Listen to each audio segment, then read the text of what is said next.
Assalamualaikum warahmatullahi wabarakatuh. Waalaikumsalam warahmatullahi wabarakatuh. Kami di sini dari kelompok 3 akan membahas materi bab 3. Sebelumnya, perkenalkan nama saya Adhari Dwi Yulianto. Kenapa jeda sih? Ini nggak bisa jalan. Lah ini udah mulai ulang deh. Gak apa-apa. Nanti di kelompok ngomong-ngomong. Oke dong. Ada sih dong. Oke dong. Iya ya lah. Ego yang suci.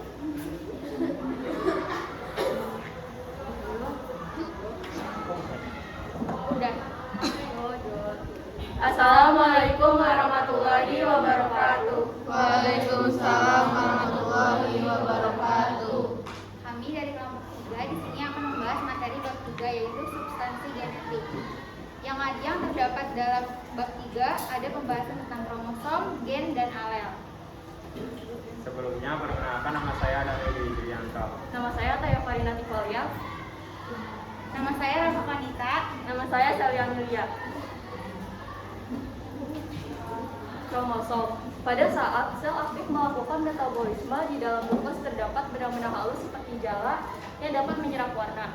Benang-benang halus itu disebut kromatin. Pada saat sel akan membelah, kromatin akan memendek dan menebal. Kromatin yang memendek dan menebal ini disebut kromosom. Kromosom terletak pada nukleus, dia berfungsi sebagai pembawa sifat keturunan. Kromosom terdiri atas asam nukleik dan protein. Mekanisme pembentukan kromosom diawali dengan pita DNA yang digulung oleh binding protein. Selanjutnya akan menghasilkan nukleosom. Setelah itu, nukleosom akan dipintal dan dipadatkan sehingga menghasilkan kromosom. Kromosom terbagi menjadi 2 jenis. Yang pertama ada autosom, yaitu kromosom yang menentukan bentuk fisik selain jenis kelamin. Yang kedua ada gonosom, yaitu kromosom yang menentukan jenis kelamin. Pada sel diploid, kromosom tampak berpasang-pasangan.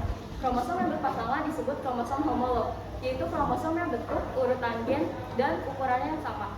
Sementara kromosom yang bukan pasangannya disebut kromosom non-homolog. Pada manusia, jumlah kromosom pada sel diploid terdiri atas 46 buah atau 23 pasang.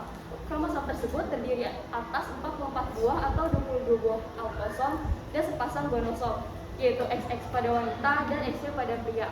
Pada sel haploid seperti sel telur atau sel sperma, kromosom terdiri atas 22 autosom dan sepasang gonosom. Untuk sel telur terdiri atas 22 autosom dan 1 X. Sedangkan untuk sel sperma terdiri dari 22 autosom dan 1 X atau 1 Y.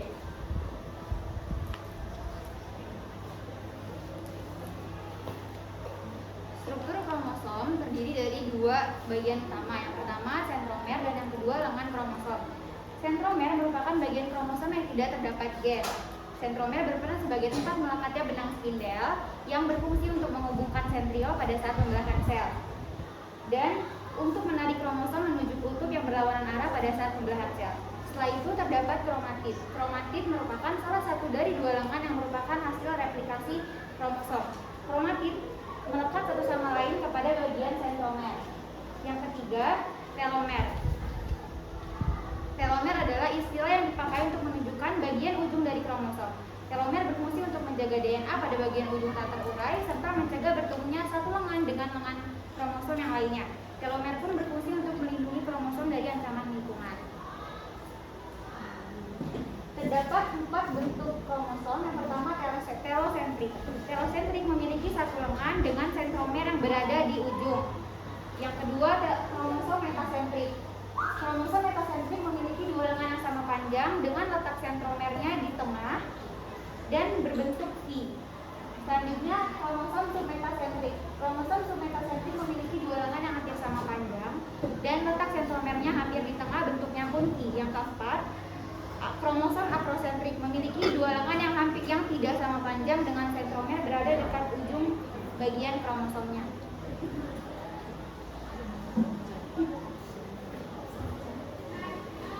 Gen dan alel.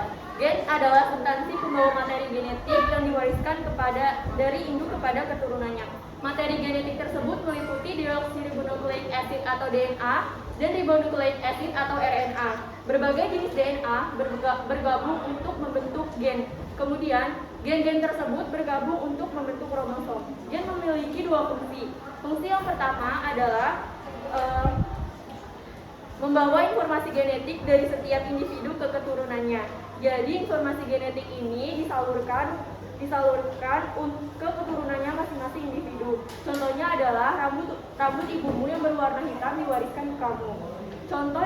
Fungsi yang kedua adalah sebagai pengatur metabolisme untuk perkembangan setiap makhluk hidup. Gen terletak pada segmen atau lokus yang terletak di kromosom homolog. Kromosom homolog adalah pasangan kromosom yang memiliki kesamaan bentuk, ukuran, jumlah, dan jenis gen yang dikandungnya. Pada kromosom homolog terdapat sepasang atau suatu seri gen-gen yang menempati lokus bersesuaian disebut alel. Alel dapat memiliki tugas yang sama atau berlawanan untuk suatu pekerjaan tertentu. Alel yang mempunyai tugas yang sama disebut alel homozigot, sedangkan alel yang memiliki tugas berbeda disebut alel heterozigot. Karena genotip diekspresikan menjadi fenotip, alel dapat menyebabkan perbedaan penampilan di antara individu dalam suatu populasi. Gen memperlihatkan ekspresinya berupa fenotip. Fenotip adalah ciri khas pada suatu individu yang bisa dengan mudah diamati secara fisik, seperti warna mata, tinggi badan, dan warna kulit. Ciri khas ini meski pada awalnya ditentukan oleh genotip, juga bisa berubah menyesuaikan lingkungan tempat tinggal. Sebagai contoh, orang tua yang memiliki warna kulit terang, sehingga Anda pun terlahir dengan warna kulit serupa. Namun, karena tinggal di area panas, maka lama-kelamaan warna kulit Anda akan menggelap. Warna kulit Anda sekarang yang sedikit gelap adalah fenotip. Sementara itu, genotip berperan menentukan warna kulit Anda yang seharusnya terang.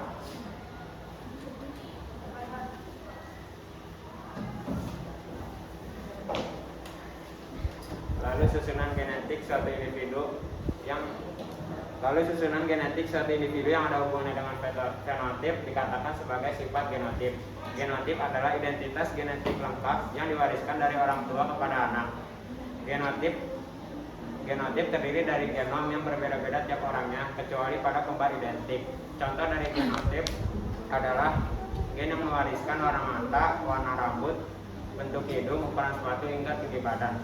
Kemudian jika orang tua memiliki warna mata hitam, maka Anda sebagai orang yang mewarisi gennya akan memiliki warna mata yang sama. Kemudian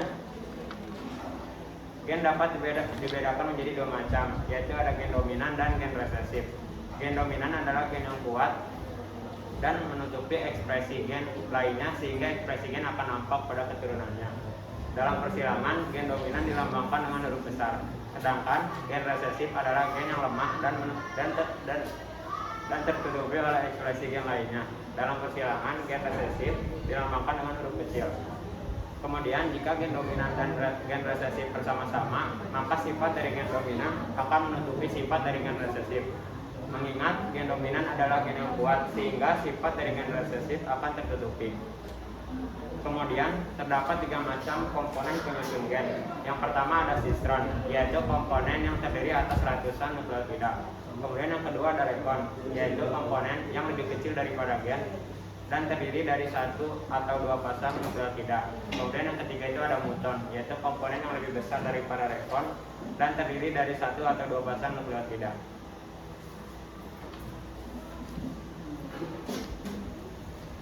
Sekian pembahasan yang bisa kami sampaikan. Ada yang ingin bertanya? Ya. Satu-satu ya. Ibu apa? Kalau gen kan bisa bermutasi, gen bisa bermutasi. Hah? Gen bisa bermutasi. Lo nanya dulu sih. Dia nanya jadi bisa bermutasi apa enggak? Kan tadi ada fenotip sama genotip. Fenotip kan yang kelihatan kan, kayak dari fisik. Nah genotip itu yang dari fisik juga atau sifat maksudnya. Nah tadi kan jelasinnya dua-duanya fenotip sama genotip itu dari fisik.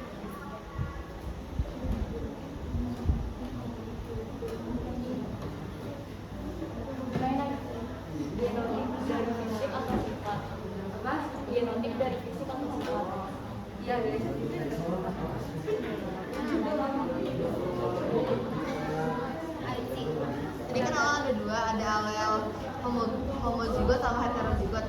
Apa yang dimaksud sama alel homozigot sama heterozigot? Pindah. Itu berdua. Naila sama Dima beda ya, lupa. Pisang lupa. Kalau lupa kelaya beda. Pindah kan? Ini kan Pindah, Dima kan nama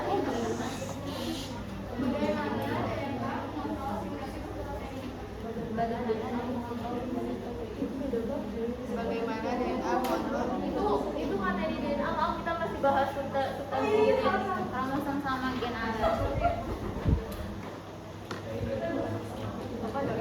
Nah kan tadi genotip sama apa tadi? Fenotip. Ya itu dari orang tuanya ya. Sebenarnya dari orang tuanya. Itu bisa diprediksi nggak? Ntar ke keturunannya itu bakal kayak gimana gitu?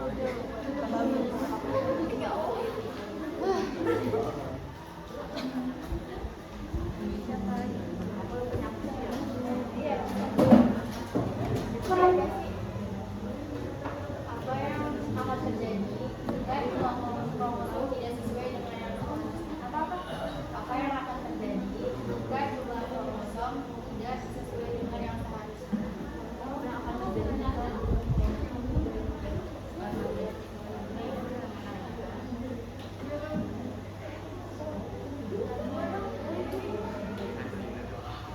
Jelaskan bagaimana suatu gen dapat menentukan jenis yang terbentuk dalam tubuh. Jelaskan bagaimana suatu gen dapat menentukan jenis yang terbentuk dalam tubuh.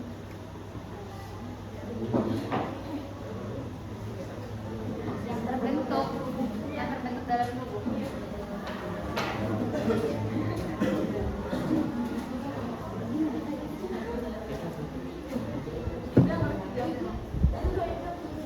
Kenapa hal bebas sama hal kauman berbeda? Kenapa hal bebas sama hal kauman berbeda? alel.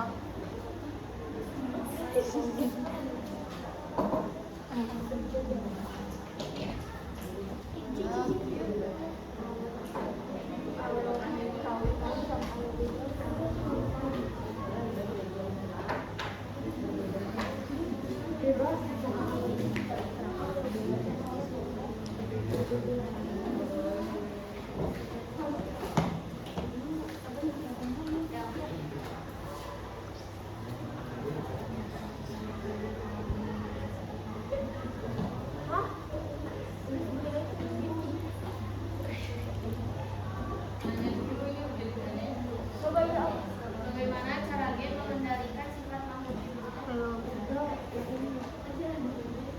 Belum. Yang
aku tuh orang kosong. Rumahnya di mana?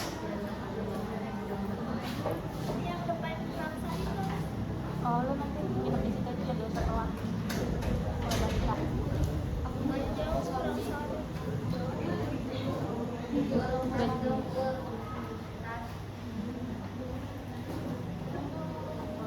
Ketemu di mana dah? Jalan.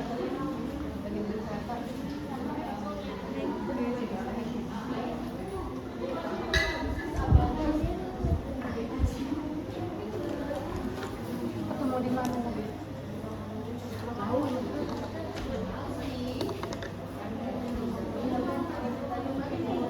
Ketemu di mana?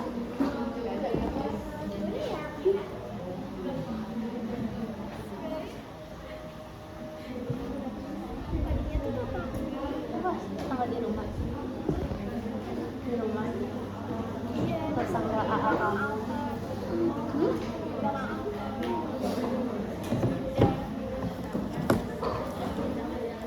Kok keren bisa tiba-tiba? Jangan nanti kata-katain kita.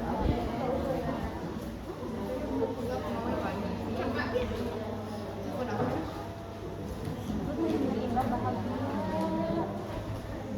Tapi aku lebih dapet sama yang ini daripada yang satu dong please. Satu berapa sih potongannya? Potongannya berapa? Potongannya berapa? 2.000. Hah? Potongan berapa? 2.000. Apa sih kamu agak bahasa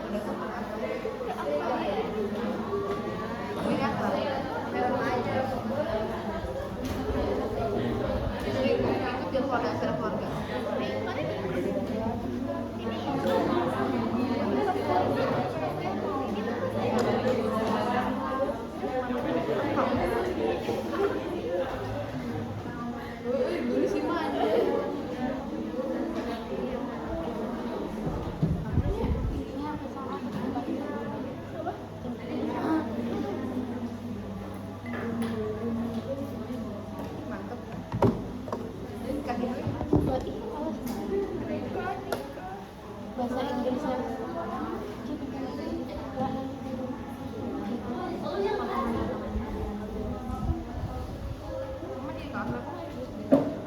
Bimo, itu nggak bisa dijadiin satu aja, satu puisi. Kan lu kan berslide-slide ya, nggak dijadiin satu puisi.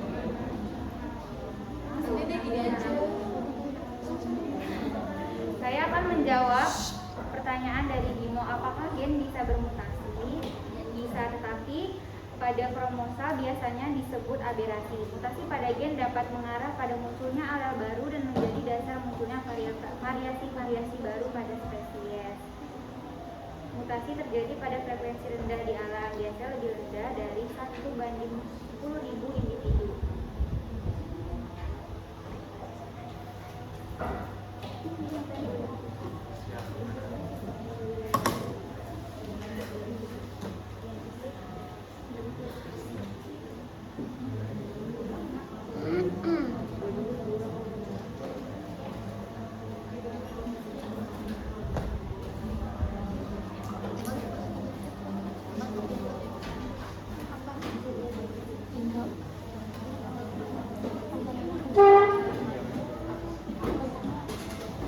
Saya akan menjawab pertanyaan dari Naila. Pertanyaannya, genotip dari fisik atau sifat? Jawabannya itu adalah fisik. Dari fisik. Iya.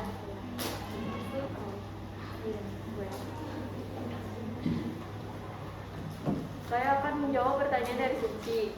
Tadi Suci kan nanya apa itu alel heterozigot dan alel homozigot. Alel homozigot itu alel yang memiliki tugas yang sama, sedangkan alel yang heterozigot itu alel yang memiliki tugas yang berbeda. Izin menjawab pertanyaan dari Fisda, apa yang terjadi jika jumlah kromosom tidak sesuai dengan jumlahnya? Yang bakal terjadi itu bakal ada kelainan genetik.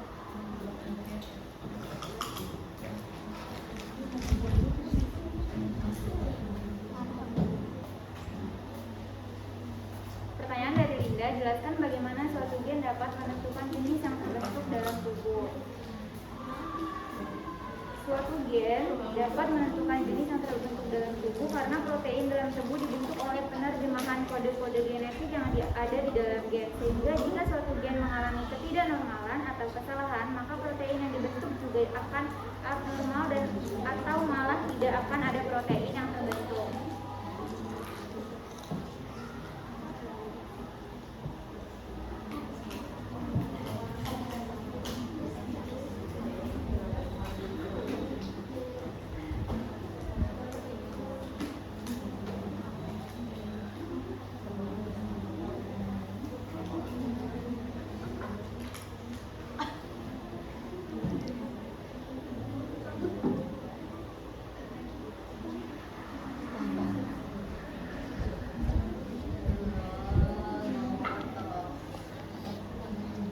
Pertanyaan dari Angel, kenapa alel bebas dan alel tautan berbeda?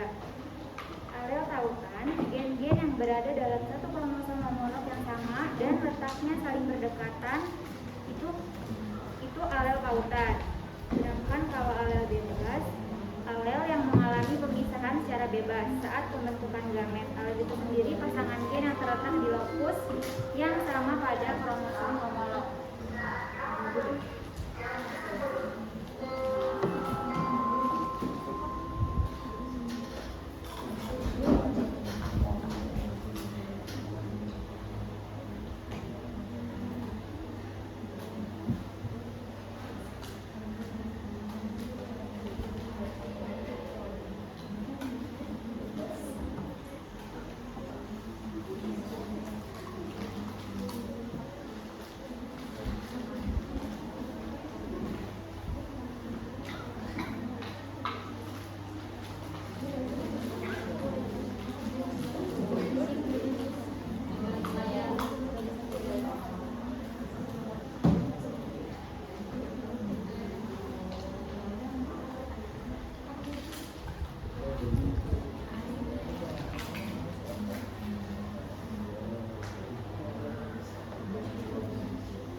Apakah genotip dan fenotip bisa diprediksi? Jawabannya nggak bisa.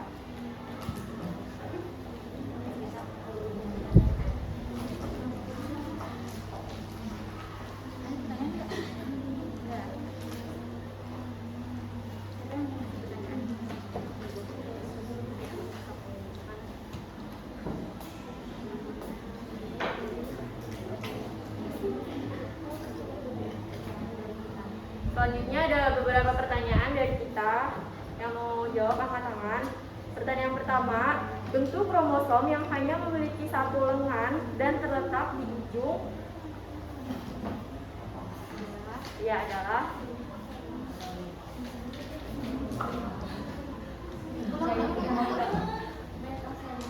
apa? Bukan. Telosentrik. Iya betul.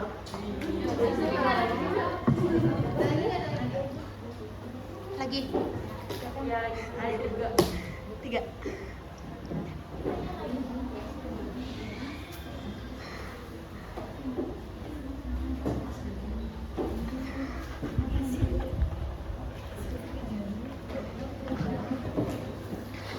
Pertanyaan yang kedua, sebutkan ada berapa jumlah kromosom di sel diploid dan sebutkan terdiri atas berapa autosom dan gonosom.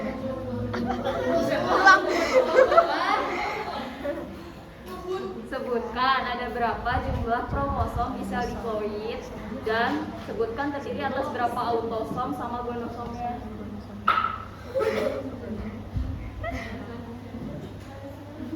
Menjadi 2 bukan sih? Menjadi 2. Jadi autosomnya ada berapa pasang, terus gonosomnya ada berapa. Yuli.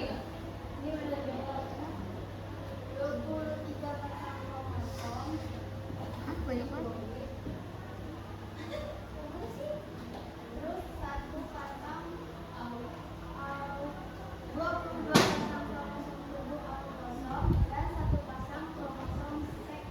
Iya.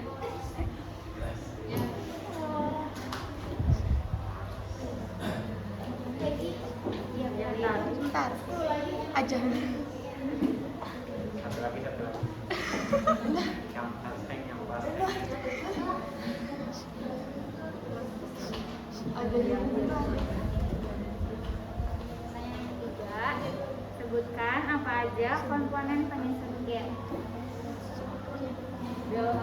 Ada 3, sistron, rekon, muton. Wede. Kamu habis nyariin? Oh, habis udah belajarin. Keren. Demikian yang dapat disampaikan dari kelompok kami. Mohon maaf apabila ada kesalahan. Terima kasih atas perhatiannya. Wassalamualaikum.